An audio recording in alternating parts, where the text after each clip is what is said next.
clamas a mí?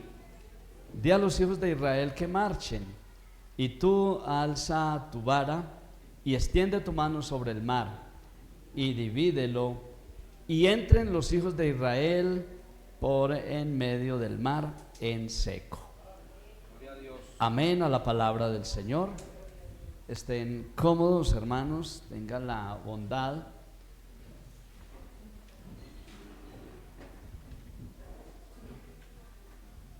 Tenemos pues el tema para tratar.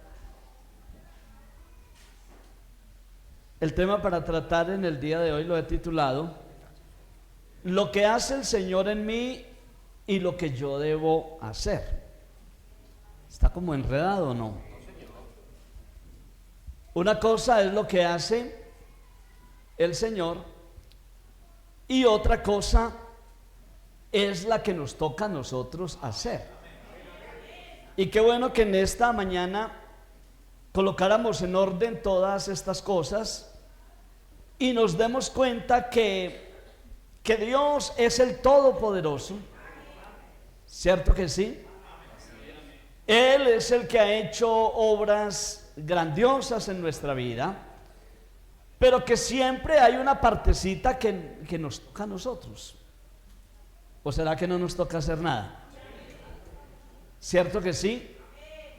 Así que veo que hay un desequilibrio entre nosotros los humanos con respecto a las obras que Dios hace, porque algunos confían es en sus propias capacidades y no confían en el Señor, y otros confían en los demás pero no confían en el Señor, y hay que equilibrar qué es lo que hay que dejarle a Dios y qué es lo que nos toca a nosotros. Otros entonces a veces también nos exageramos y le dejamos todo a Dios, todo, incluso hasta el mismo cambio, y predicamos y decimos que el Señor cambia la vida, y es una verdad, pero hay muchas cosas que el Señor hace, pero nosotros tenemos que hacer nuestra parte. Amén. Entonces, si decimos es que el Señor no me quita la ira, hermano, es que el Señor no me quita el enojo, pero la Biblia dice que nosotros somos los que debemos de dejar. Dice, quítese de vosotros. ¿Y quién es? No es Dios, somos nosotros los que tenemos que quitar una cantidad de cosas, la ira, el enojo. Amén. Y muchos creyentes pasan mucho tiempo orando al Señor para que el Señor les quite algo, pero somos nosotros. Así que hoy tenemos que mirar este tema y mirar qué cosas hay que dejar que Dios actúe, que Dios haga, y qué cosas nos toca a nosotros.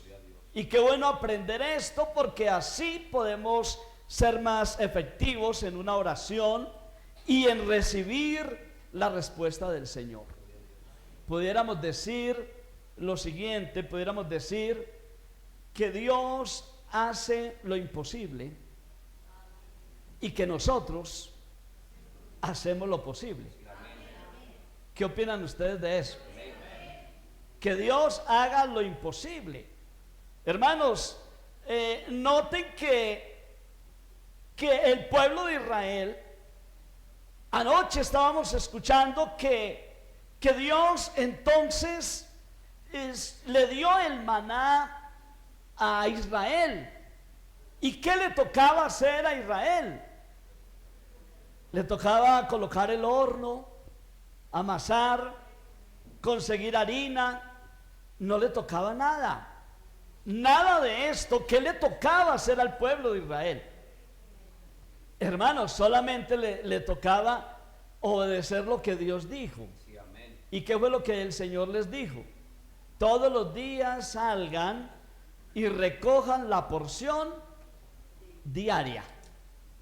Si es así o estaré equivocado. Todos los días recojan la porción diaria. ¿Y sabe qué más les dijo el Señor? Y no guarden para mañana. O sea, recojan solo la porción del día. ¿Y cómo le parece que ni eso siquiera lo hacían? Porque salían a recoger la porción y parece que les faltaba fe.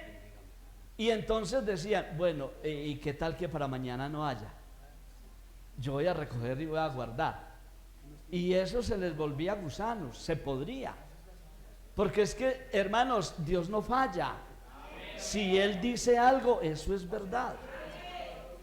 Incluso el día viernes,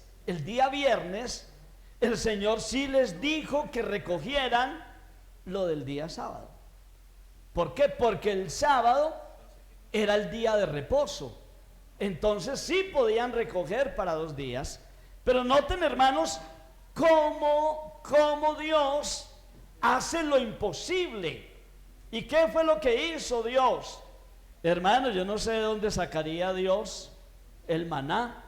No sé de dónde lo sacó. La Biblia nos dice que es traído del cielo. No sé cómo lo haría, pero Dios hizo lo imposible. Y lo posible solamente era ir y recoger. Amén. Entonces sí existe un desequilibrio entre nosotros los humanos en cuanto a qué es lo que Dios debe de hacer y qué es lo que nos toca. Incluso hay personas, hay creyentes que no son de aquí de Cristales, sino que son de por allá de otro lugar, que cuando tienen problemas y cuando están enfermos ni siquiera buscan la iglesia, sino que mandan una balotica y por favor díganle al pastor o a los del culto que oren por mí. Oigan eso, ni siquiera. Pero hermanos, es que lo que nos toca hacer a nosotros es tan sencillo. ¿Qué nos toca hacer? ¿Ustedes recuerdan qué hizo una mujer que tenía un flujo de sangre? Ella se quedó allá manicruzada en la casa a ver si de pronto el Señor viene por acá. No, allá estuviera manicruzada todavía con el flujo de sangre. Pero ¿qué ocurrió? Ustedes se dan cuenta que ella hizo lo posible, lo que le tocaba hacer. Pero el Señor hizo lo imposible. Gloria al nombre del Señor. Qué bendición tan grande. ¿Qué fue lo que hizo la mujer? Ella hizo unas cositas poquitas. Mire, primero, ella creyó. Ella se llenó de fe. Porque si no tiene fe, no hace el resto. Ahora, después de creer, después de llenarse de fe, ella lo que hace es buscar al Señor. Y cuando lo encuentra, ahora encuentra un obstáculo, y es que hay mucha gente. Y yo me imagino a la mujer enferma y todo, pero me la imagino filtrándose dentro de la gente. Y tal vez hasta empujando gente para meterse hasta allá, hasta donde está el Señor. Amén, porque ella decía, si tan solo tocaré el borde de su mano. Aleluya. Hermano, eso es hacer lo posible. Sí, amén. Porque hay personas que les dije que no son de aquí, que ni siquiera lo posible. Díganle allá a la iglesia, al pastor, que oren por mí. Y miren, ni siquiera lo posible. Y por eso es que a veces no recibimos nada. Bendito el nombre del Señor. Gloria a Dios. En este desequilibrio debemos de poner en orden qué es lo que debemos de hacer para entender lo que Dios quiere que se haga, lo que Dios quiere que nosotros hagamos y lo que le corresponde a Él. Gloria a Dios. Y vamos a mirar en esta mañana solamente 3 cosas que debemos de tener en cuenta. ¿Para qué? Para mantenernos en la posición correcta, para ver la gloria de Dios, para ver el resultado de la oración, para actuar conforme al propósito de Dios. Y miraremos lo primero, lo he elaborado de la siguiente manera. Lo primero es comprender cómo actúa Dios y cuál es su voluntad, para identificar qué es lo que me toca hacer a mí y qué es lo que le toca hacer a Él. Entonces hay que pensar primero, hay que comprender cómo actúa Dios, y lo segundo, y cuál es su voluntad. Porque cuando no sabemos cuál es su voluntad ni cómo actúa, actuamos mal. Y ya les he hablado en muchas ocasiones que nosotros en muchos cultos oramos por las almas. ¿Cierto que sí? Así es. Pero cuando usted mira cuál es el propósito de Dios en la Biblia, el propósito de Dios no es tanto que oremos por ellas, sino que evangelicemos. ¿Si es así o no es así? Entonces, si se dan cuenta cómo actuamos y hacemos largas oraciones y ayunos enteros, pero ustedes miran en la Biblia que Dios no nos ha mandado a orar por las almas. O busquemos textos en la Biblia a ver dónde nos dice y oren. Mire, hagan unos ayunos para que la gente llegue a la iglesia. ¿Han encontrado ustedes algún texto así? ¿No dice la Biblia mejor? ¿Qué dice? Id por todo el mundo y predicad el evangelio a toda criatura, y el que creyere y fuere bautizado será salvo. ¿Y qué más dice la Biblia? Id y hacer discípulos a todas las naciones. Y cuando hablamos de oración, el apóstol Pablo dice como misionero, no dice, mire, hagan oración por las almas. ¿Qué dice Pablo como misionero? Dice, oren por mí, a fin de que cuando yo abra mis labios, me sean dadas palabras. ¿Sí se dan cuenta?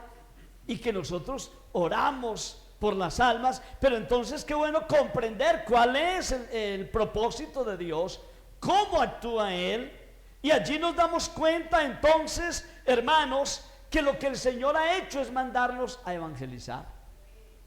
¿Y sabe qué más habla de oración la Biblia? La Biblia dice, rogad pues al Señor de la mies. No dice que envíe almas a la mies, sino que envíe ¿qué? Obreros. Así que si alguien dice, hermano, venga, oremos por las almas, pues bueno, yo también oraría. Señor, inquieta a la gente, pero yo sé que no es tan efectivo orar por las almas, sino evangelizar las almas. Si se dan cuenta que es esta primera parte, comprender cómo actúa Dios y cuál es su voluntad. Y qué bueno no mantenerse en la línea del propósito de Dios. ¿No les parecería muy bueno a ustedes? Amén. Hermanos, es que la oración del Padre Nuestro dice, hágase tu voluntad. ¿En dónde? Hágase tu voluntad, pero yo no, en la oración, si yo digo eso, yo no estoy dando una orden que se haga la voluntad de Dios. No, lo que me estoy diciendo es a mí mismo que yo debo de hacer la voluntad de Dios. Si es así o no es así, nosotros debemos hacer la voluntad de Dios, actuar conforme al propósito de Dios. ¿Cuántas personas hoy hay en el mundo que creen en Dios y que en este momento están tal vez en su lugar de devoción haciendo algo y creen que lo que están haciendo lo están haciendo bien? Y que nosotros hoy sabemos que muchos de ellos lo que están haciendo no lo están haciendo bien. Pero ¿por qué nosotros sabemos? Porque estamos identificando cómo actúa Dios. ¿Cuál es la voluntad de Dios? Díganme ustedes, ¿por qué están hoy aquí en el culto? Hermano, porque queremos hacer la voluntad de Dios. Amén, porque queremos agradarlo a Él. ¿Ustedes por qué se hicieron bautizar en el nombre de Jesucristo? porque queremos hacer lo que Él dice. Entonces lo que necesitamos es identificar cómo actúa Dios. Y cuando identifiquemos cómo actúa Dios, entonces nos damos cuenta el rol que nos corresponde, qué nos toca hacer y qué es lo que no nos toca hacer. Miramos que dentro de esta primera parte Moisés comprendió, oiga, Moisés comprendió qué era lo que Dios quería que él hiciera. Amén.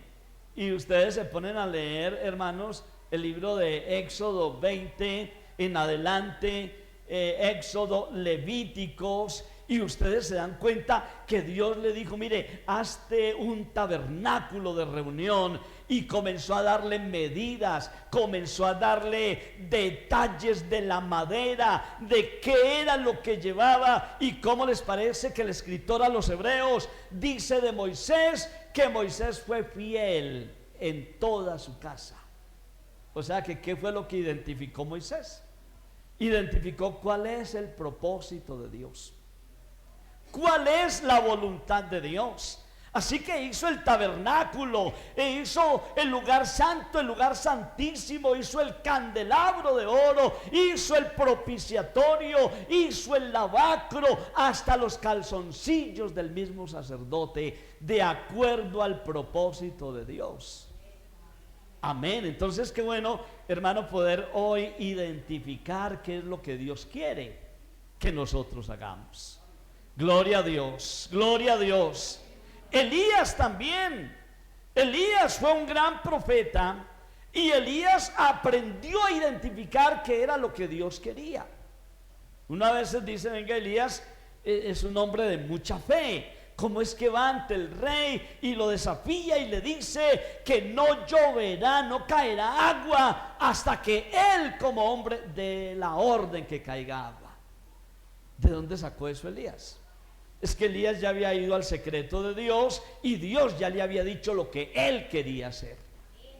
Amén. Y cuando uno va a hacer algo, hermano, cuando uno va a hacer algo y uno está convencido que es el propósito de Dios, hermano, uno habla con certeza y con seguridad. Gloria a Dios, gloria a Dios.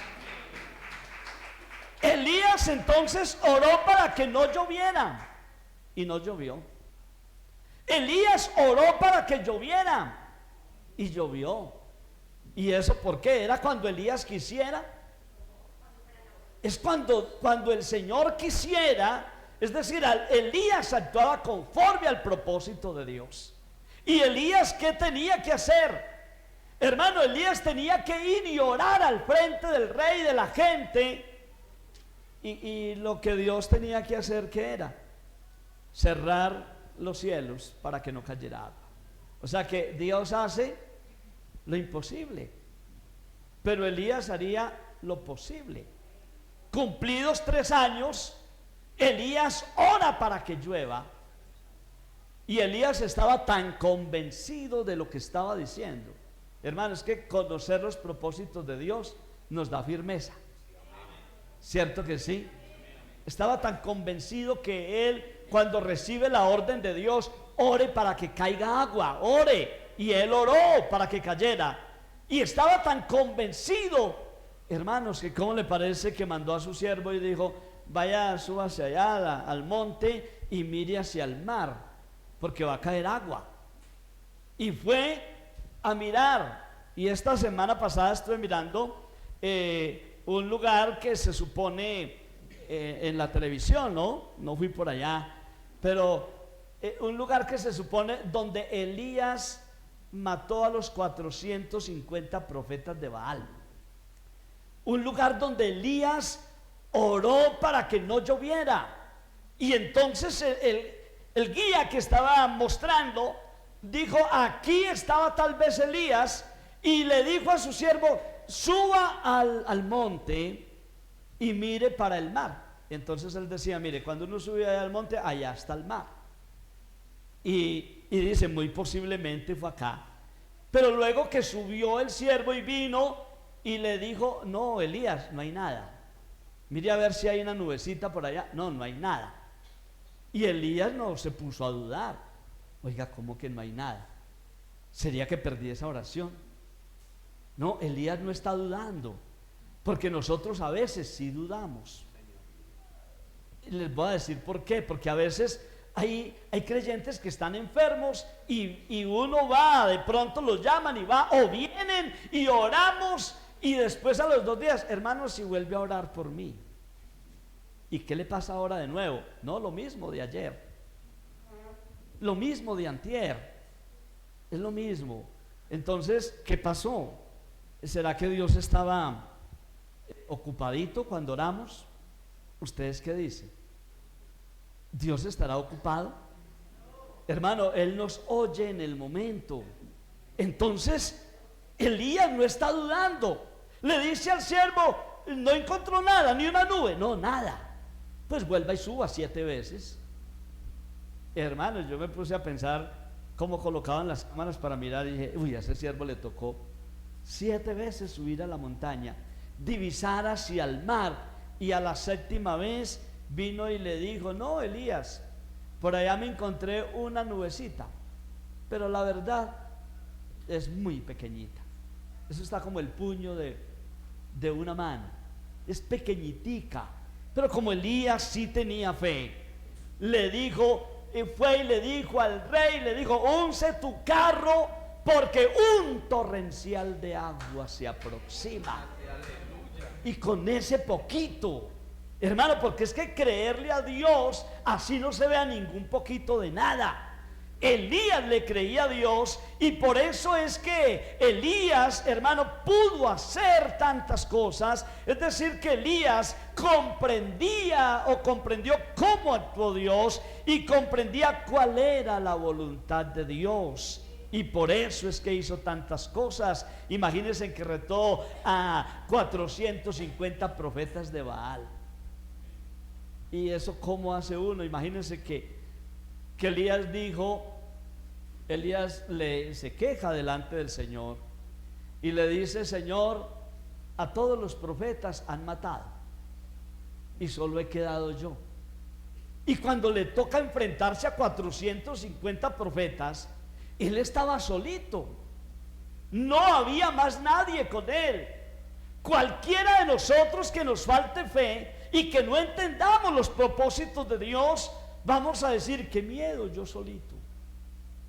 Pero cuando uno entiende quién es el que está con uno, imagínense que por allá le tocó orar al profeta, y le tocó hacer una oración, y le dijo a Dios, abre los ojos para que este siervo vea. Y cuando Dios le mostró, se dio cuenta que era un ejército con él. Porque necesitamos es creerle a Dios. Entonces, ¿cómo desafía a 450 profetas? ¿Y cómo habla con tanta seguridad? Hermano, Elías habla con mucha seguridad. Él les dice, bueno, vamos a hacer algo, vamos a hacer un sacrificio. Dense los dos bueyes, uno para ustedes y otro para mí. Y en lugar de él decir, y déjenme hacer a mí el sacrificio que estoy solito, él les dio la oportunidad, empiecen ustedes, hagan ustedes el sacrificio. Y comenzaron esos Baales a hacer el sacrificio, y luego comienzan a gritar, Baal, respóndanos, y no hay quien responda, porque Baal no es Dios, no hay quien responda. Y Elías va y se pega una paseadita por allá y se pone a mirarlos ahí, cómo están, hasta corriendo y brincando y zanjeándose en tal vez sus vestidos, su cuerpo, y llamando, Baal, respóndanos. Y Elías comienza a burlarse de ellos. Si ustedes leen la Biblia detenidamente, dice Elías, le dice, ¿y por qué no le claman más duro? Imagínense, ellos gritando ahí, y va es que aconsejarlos de esa manera, clámenle más duro. Tal vez su Dios está por allá meditando. Imagínense. Pero Elías no estaba diciendo eso, tal vez porque pensaba que Baal era un dios y que por allá estaba en meditación. También les dice, tal vez tenga una ocupación. Y eso es un eufemismo. ¿Sabe qué está diciendo? Tal vez le dio cólicos y está en el baño. Eso es lo que les está diciendo. ¿Qué está haciendo? Burlándose de ellos. Hermanos, ¿y cómo hace una persona para burlarse? Es porque está muy seguro de en quién ha creído, muy seguro del Dios que tiene. Gloria a Dios. Entonces, qué importante en esta primera parte que usted y yo podamos comprender cómo actúa Dios y cuál es su voluntad, gloria a Dios, para que nos ubiquemos en lo que nos corresponde hacer. Elías solamente, ¿qué le tocó hacer? Hermano, Elías le tocó solo arreglar el altar de Jehová, que estaba arruinado, y luego le tocó orar.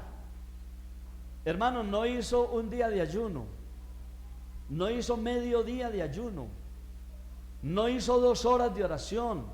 Cuando ustedes leen la Biblia, se dan cuenta que cuando Elías arregló el altar de Jehová, Elías comenzó a orar unas frasecitas corticas y comenzó a hablar y a recordar: oh Dios, Dios de Abraham, Dios de Isaac, Dios de Jacob, que sea hoy notorio. Y no había dicho amén, y fuego estaba cayendo ya del cielo. Qué bendición, ¿cierto? Eso es actuar conforme al propósito de Dios. Pero ¿qué le tocó hacer a Elías? Arreglar el altar y orar. ¿Y qué le tocó hacer a Dios? Mandar el fuego. Y no solo mandar un fuego, sino que quemó, hermano, quemó el holocausto, quemó las piedras, absorbió el agua y la harina que habían echado allí. Es decir, Dios se encargó de lo más difícil y Elías se encargó de lo más poco. Amén. Y mire cómo nos la pone el Señor a nosotros. Gloria a Dios. Nos toca lo más fácil. Gloria al nombre del Señor. Cuando Dios quiso salvar a la casa de Cornelio, es Dios el que cambia el corazón de Cornelio. Es Dios el que cambia la vida de todas las personas que habían allá. Pero ¿qué le tocaba a Pedro? Solo ir hasta allá y hablar de Cristo. Y eso hizo. Hermano, Pedro no fue y dijo: bueno, ¿y ahora qué sermón me va a tocar estudiar, homilética, para ir a predicar ese sermón allá a la casa de Cornelio? No, él dijo: llega Pedro a la casa de Cornelio, y de una vez Cornelio se le arrodilla y Pedro lo levanta, y como que si hubiera un diálogo así, como que Cornelio dice: bueno, ¿y a qué vino Pedro? El ángel dijo que lo mandara a llamar, pero yo no sé ni a qué vino. Y Pedro, como que si le preguntara a Cornelio: bueno, ¿y para qué me mandó a llamar? O sea, que los dos estaban aquí sin saber qué pasó. Ni el uno sabe por qué me mandó a llamar, ni el otro sabe para qué fue lo que vino. Pero como Pedro conocía los propósitos de Dios, y cuando Pedro vio la situación, dijo: ya sé qué es lo que quiere el Señor acá. Y de una vez comenzó a predicar, hermano, y estaba aún predicando, no había terminado su sermón. ¿Saben qué altura llevaba el sermón? Estaba diciendo: mire, de este Jesús es el que dan testimonio todos los profetas, que todos los que en él creyeren recibirán perdón de pecados por su nombre. Iba ahí en esa altura, no había hecho ni conclusión del mensaje, ni aplicación, ni llamado, sino que ahí iba. ¿Y saben qué ocurrió? El Espíritu Santo se derramó sobre todos los que oían el sermón. ¿Se dan cuenta qué bueno descubrir cuál es el propósito de Dios? ¿Qué es lo que Dios quiere que nosotros hagamos? Yo no sé cuántos de ustedes se levantan en la mañana y oran y le dicen: Señor, guíame en este día. Guíame. ¿Qué voy a hacer? ¿Qué quiere que yo haga? Qué bueno hacer eso, gloria a Dios. Ahora, ¿qué tal Felipe, que también se dejó guiar por el Señor? El Señor quería salvar a un etíope, a un eunuco de Etiopía, lo quería salvar. Y ese eunuco había venido a Jerusalén, había hecho todo lo que tenía que hacer y ya se regresaba. Y Dios desde el cielo estaba viendo que el hombre se iba a regresar sin una palabra. Y ya iba de camino. Pero ¿qué hizo el Señor? El Señor de una vez le dijo a Felipe: levántate y vete a tal parte. Y mire, cuando Dios le habla a alguien, qué bueno identificar la voz de Dios. Amén. Y qué bueno obedecer lo que Dios quiere. Y se fue para donde el Señor le dijo.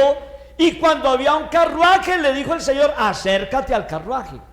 Y Felipe ni siquiera sabía, bueno, ¿y qué quiere Dios que yo haga? Y fue y se acercó al carruaje. Y ya conocen ustedes la historia, que Dios obró maravillas. ¿Quién fue el que salvó allí, Felipe o el Señor? Fue el Señor. ¿Quién fue el que transformó, el que regeneró? ¿Quién fue el que entregó, el que dejó esa semilla en el corazón? ¿Quién fue el que actuó en él si no fue Dios? Pero ¿qué le tocó hacer a Felipe? Solamente ir a hablar y ni siquiera prepararse. Eso fue como a lo que resulte acá. Fue y lo vio leyendo el libro de Isaías y le dijo: ¿entiendes lo que lees? Y ya ahí empieza el diálogo y dice: bueno, ¿y cómo voy a entender si no hay quien me explique? Y qué bueno que la palabra hizo la obra grandiosa. Entonces tenemos lo primero, que es comprender cómo actúa Dios y cuál es su voluntad. Lo segundo es que usted y yo debemos de mantenernos en el rol que nos corresponde estar. Amén.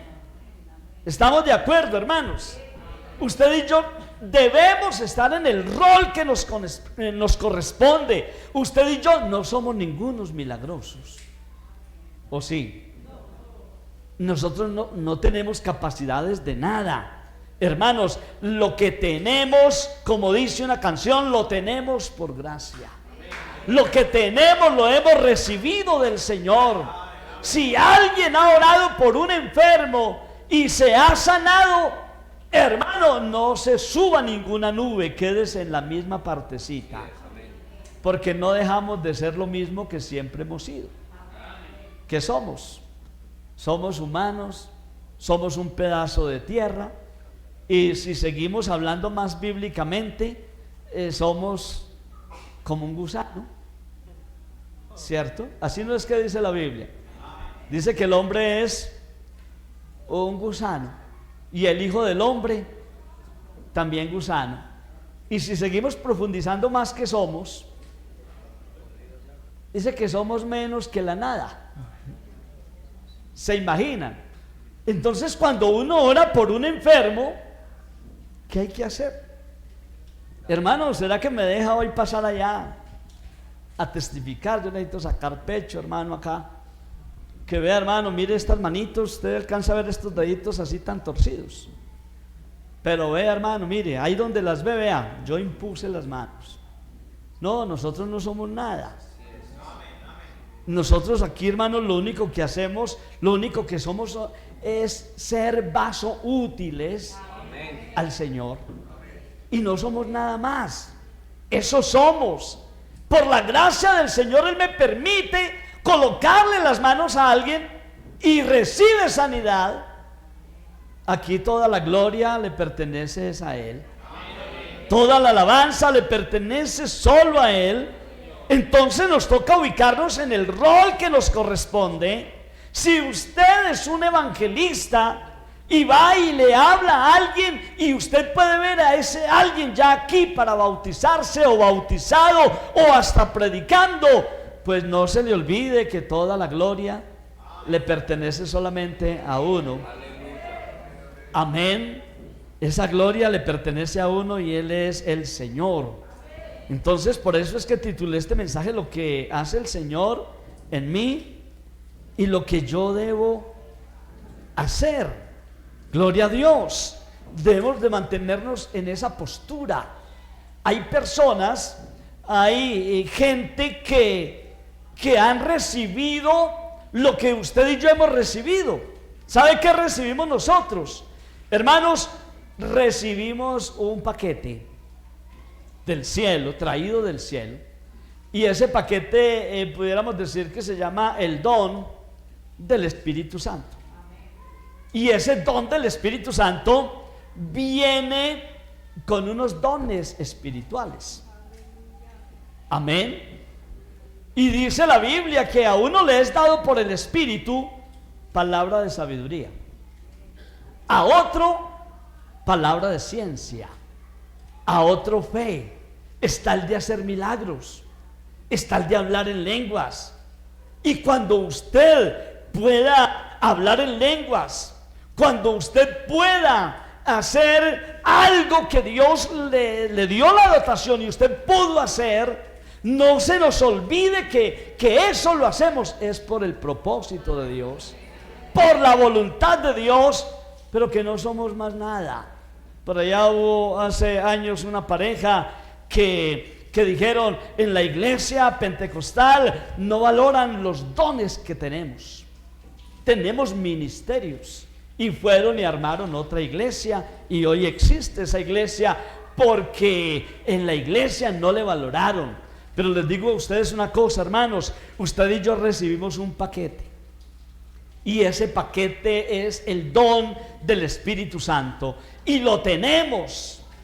Pero les digo otra cosa, usted y yo no lo podemos sacar cuando querramos, es cuando Él quiera. Si es así o no es así. Y si quieren una demostración, hay una al menos muy sencilla. Alguien viene y me dice: pastor, ore por mí, que por ahí un hermano testificó que usted le impuso las manos y que recibió sanidad, así que ore por mí. No, ahí está el hermano Jefferson, que es un diácono. Ahí está la hermana Mary, que ore. No, es usted, pastor. Listo, venga pues. Oramos, y en una hora, hermano, que si va a ir allá al hospital, a urgencias, a la clínica, a visitar al hermano. Venga, ¿y qué pasó? Si yo le impuse las manos. Hermano, es que cuando una persona va a ser sana, no es porque yo quiera, es porque Él quiere.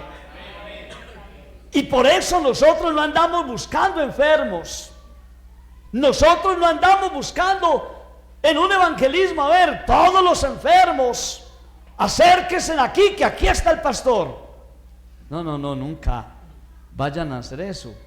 Lo que hay que hacer es decirle a la gente que todo el que quiera ser salvo venga, que aquí está el Señor, y que el Señor le puede sanar.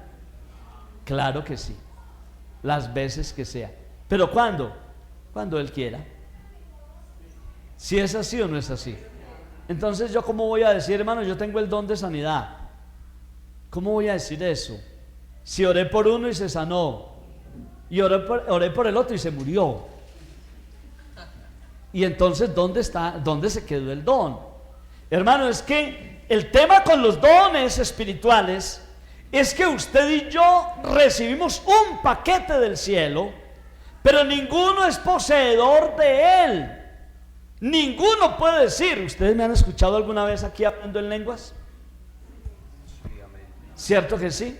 O sea que tengo el don de lenguas. Voy a orar para hablar en lenguas. No puedo. ¿Por qué? Porque son unos dones que los tengo, y es cuando Él quiera. Así son las sanidades. Se sana a alguien es cuando Él quiera. Resucita a alguien cuando Él quiera. Amén. Es cuando Él quiera, pero tenemos los dones. Así que tenemos que decirle: Señor, con todo eso que me has dado, yo estoy listo para hacer lo que quiera. Pero recuerden que no buscamos estar en la puerta del cementerio para que cuando entre en el muerto, de una vez: venga, paremos un momentico aquí que vamos a resucitarlo. No, es cuando Él quiera. Todo es cuando Él quiera. Amén. Entonces, nos toca mantenernos en el rol que nos corresponde estar. No podemos hacer milagros, no somos milagrosos, no tenemos dones que los podamos sacar cuando querramos. No, es cuando Él quiera, gloria a Dios. Entonces tenemos que saber que el rol que nos corresponde es hacer lo posible, y Él se encarga de lo imposible. Gloria a Dios. Entonces aquí tenemos dos cosas. Primero es comprender cómo actúa y cuál es su voluntad. Lo segundo es mantenernos en el rol que nos corresponde. Y lo tercero y lo último es que hay que darle el lugar al Señor, el lugar que Él debe de tener en nuestra vida. Amén. A Él hay que darle el lugar. Es decir que lo que hemos hablado en todo este mensaje, yo me paro aquí a predicar y todo lo que yo digo es para honra y gloria de Él, y si cuento un testimonio es para honra y gloria de Él, y cada hermano que se pare aquí, que nunca se nos olvide a ninguno que esto aquí no es para presentarnos nosotros mismos, que esto aquí es para presentar al Señor. Así que al Señor hay que darle el lugar que Él se merece. Al Señor hay que darle el lugar que Él debe de tener en nuestra vida. ¿Y quién es el Señor en nuestra vida? Hermano, Él es el todo. Él es el poderoso, el milagroso. Amén. Nosotros somos incapaces de muchas cosas, pero qué importante saber que Él sí todo lo puede hacer. Amén. Él es el que todo lo puede hacer. Pero entonces cuando hablamos del lugar que le corresponde, y usted y yo que somos quienes estamos escuchando este mensaje, quienes hoy tenemos que definir qué es lo que le toca a Dios y qué es lo que nos toca a nosotros. Así que hay que darle al Señor el lugar. Cuando usted ve que tiene una enfermedad, que el médico ya le dijo, vea, ya por usted no hay nada que hacer, ¿qué más hacemos? ¿Hay otro especialista por ahí de pronto mejor que este? Amén. Bueno, digamos otro aquí en Pereira, y vamos y buscamos al otro. ¿Y cómo le parece que ese otro también dijo, no, ya por usted no hay nada que hacer? Y cuando uno ve todo esto, entonces ¿qué más hay que hacer? ¿Qué más sigue ahí? ¿Tirarnos del viaducto? ¿Qué más sigue ahí? Hermano, miren, muchas veces nosotros, el mismo Dios permite que nosotros lleguemos a una encrucijada donde ya no hay nada más que hacer, para ahora sí decir, Señor, entonces ahora sí confío en ti, ahora sí creo en ti, gloria a Dios. Y eso les decía yo, les contaba en un mensaje, que cuando a mi papá le dijeron, lo operamos de corazón abierto, y de igual manera hay muchas posibilidades que se muera, y si no lo operamos también se muere. Y cuando él ya no tenía más salida, dijo, entonces me voy a hacer bautizar y me voy a entregar al Señor. Miren ustedes, hermano, Jeremías estaba en la cárcel. Él estaba en la cárcel. Hermanos, si yo me imagino a Jeremías mirando puertas cerradas con cerrojos, paredes, quién sabe cómo sería la cárcel. ¿Y ahora qué hago? ¿Por dónde me voy? ¿Por dónde salgo? ¿Qué voy a hacer yo aquí? Cuando uno está tan encerrado, ahí es donde debe mirar hacia arriba. Amén. Y desde arriba, cuando Jeremías estaba en la sin salida, escuchó la voz de Dios. ¿Y qué le dijo? Jeremías, clama a mí, oigan esto, y yo te responderé.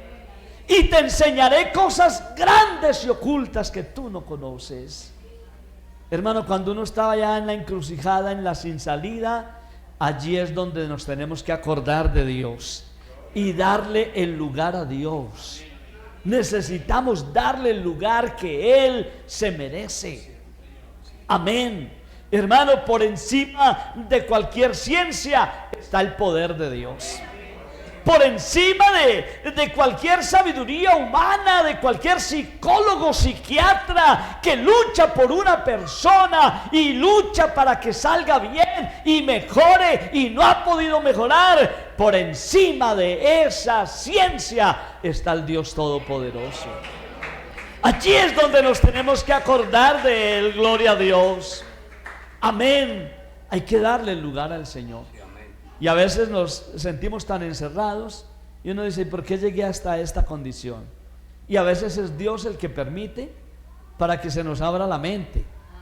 Y decimos, oiga, ¿y cómo yo no había pensado? Yo había buscado ver al psicólogo, yo había buscado ver al psiquiatra, incluso con problemas había buscado ya hasta el abogado y todo. Ya lo tenía. Pero es que se me olvidó que aquí tenemos en medio nuestro al que hace todas las cosas. Hermano, miren, nuestro Dios nos sirve de abogado. Si es así o no es así.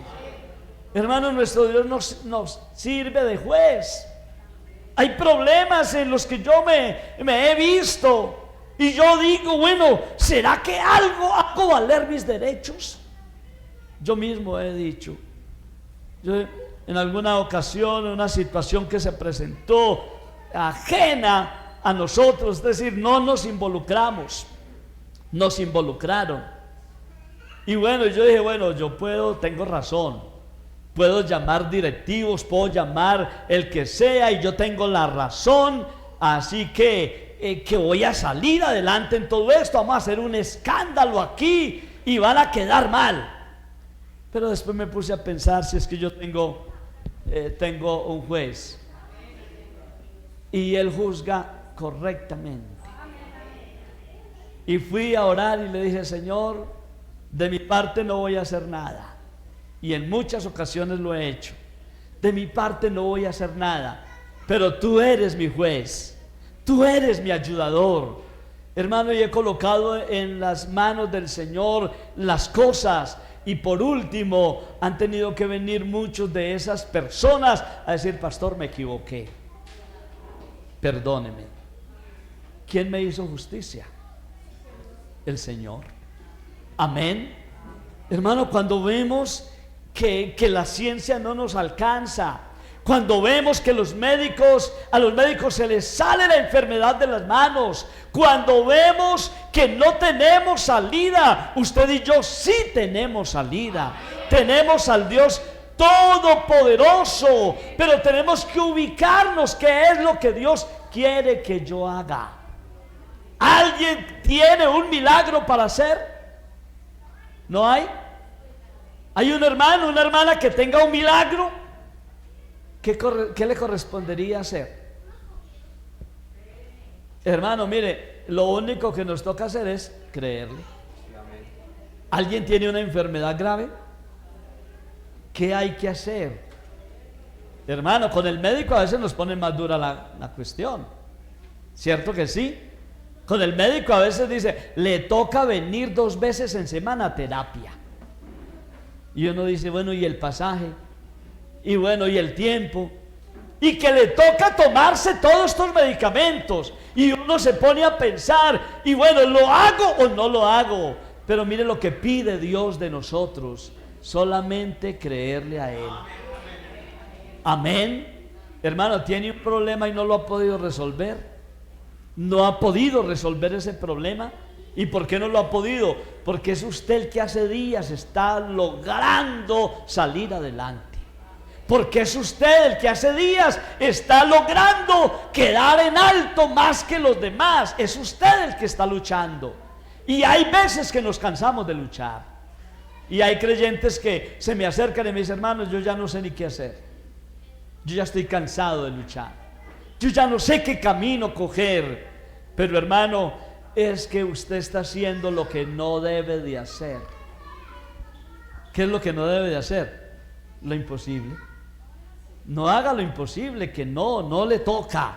Pero hoy es el momento de ubicarnos y decirle: Señor, si lo único que tengo que hacer es creer para ver tu mano manifestada, para ver tu gloria, pues voy a creer. Si lo único que tengo que hacer es obedecer, voy a obedecer. Amén. Pero qué bueno ubicarnos en el lugar que nos corresponde. Amén. ¿Alguien ha entendido este mensaje en esta mañana? Amén. ¿Alguien ha entendido esta palabra? Gloria a Dios. ¿Alguien quiere ponerse en el propósito de Dios? ¿Alguien quiere decir: Señor, he hecho las cosas mal? Si hay alguien que quiere cambiar esa forma de pensar, de actuar, pues vamos a hacer una oración al Señor y vamos a decirle: Señor, ayúdame a ubicarme en tu propósito y en tu voluntad. Y estoy seguro que vamos a ver la mano de Dios, la gloria de Dios en medio nuestro. ¿Quiere usted orar, hermano? Estar de pie y orar. Vamos a hacerlo. Amén, amén. Gloria a Dios. ¿Alguien quiere un milagro? Hermano, estamos necesitados de milagros, ¿o no? ¿Alguien quiere ver la gloria de Dios en su vida? ¿Alguien quiere recibir una sanidad para su cuerpo que ha sido muy difícil? Pues déjeme decirle que lo único que le toca hacer es creerle a Dios. Y vamos a orar por todos esos hermanos que hoy quieren presentar delante de Dios algo y decirle: Señor, haz lo que tú sabes hacer. A ver, iglesia del Señor, levanta las manos y ora al Señor. ¿Quién es el primero que comienza a orar? Señor Dios Todopoderoso, te doy gracias. Gracias, Señor, gracias por esta palabra. Gracias, Dios mío, porque nos enseña, porque nos instruye, mi Dios, porque nos guía.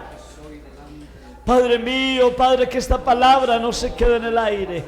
Que esta palabra, Señor, no se quede solamente en este momento, sino que la palabra tuya corra y sea glorificada y que llene mi vida y que llene nuestras vidas, oh Rey del cielo. Yo te lo ruego porque tú eres Dios.